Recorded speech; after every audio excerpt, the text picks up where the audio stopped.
La Société nationale d'assurance, SONA, a célébré vendredi 23 mars, la femme aussi bien urbaine que rurale, mais en mettant un accent particulier sur la femme vivant en milieu rural. En présence de la directrice générale de la SONA Carole Agito, près de 400 femmes, cadres et agents de la SONA, commissaires aux comptes, délégués syndicaux, points focaux du REFEC, et bien d'autres invités, ont pris d'assaut la salle Naomi de l'hôtel Béatrice, pour parler des droits de femmes.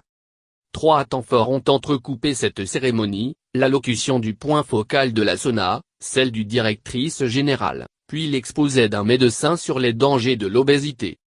Célébrer la femme, c'est célébrer la vie.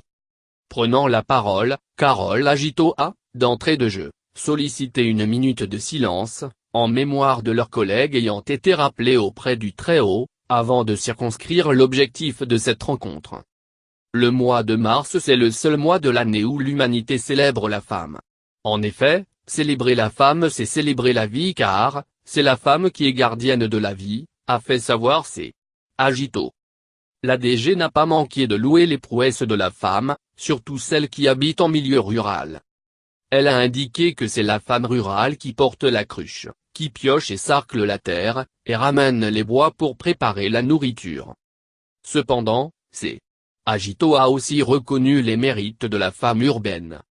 Elle a déclaré qu'en milieu urbain, c'est encore la femme qui se réveille tôt, pour prendre sa commande des pains, arranger les enfants, préparer le mari qu'elle épaule d'ailleurs, par le revenu de son petit commerce, afin de faire vivre le foyer. Le rôle des femmes au sein de son entreprise a été salué par elle. Et à la SONA, c'est la femme qui se bat chaque jour, martèle la DG, à côté de son collègue masculin, pour gagner des parts importantes du marché d'assurance, au profit de la société. Voilà pourquoi, la direction générale que je dirige, fort de ce constat, ne ménage aucun effort pour assurer une plus grande promotion de la femme. Auparavant, c'est Véronique Kalima-Ambombo, point focal de la SONA, qui avait édifié l'assistance, en déclarant que le développement durable passe obligatoirement par la prise en compte des préoccupations des femmes. Les dites préoccupations doivent être mises en œuvre dans les politiques économiques et sociales, d'après V. Kalima. Pour VKM, la SONA est un exemple de la promotion de l'agent féminine car, sur les 32 agences de la ville de Kinshasa, 10 sont gérées par des femmes. Elle a salué le leadership féminin à la tête de la SONA.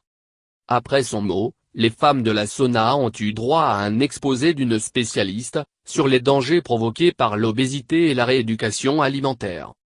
La SONA se livre souvent à cet exercice de sensibilisation, pour protéger et promouvoir la santé de ses agents. Tout est bien, qui finit bien, un cocktail a sanctionné cette cérémonie.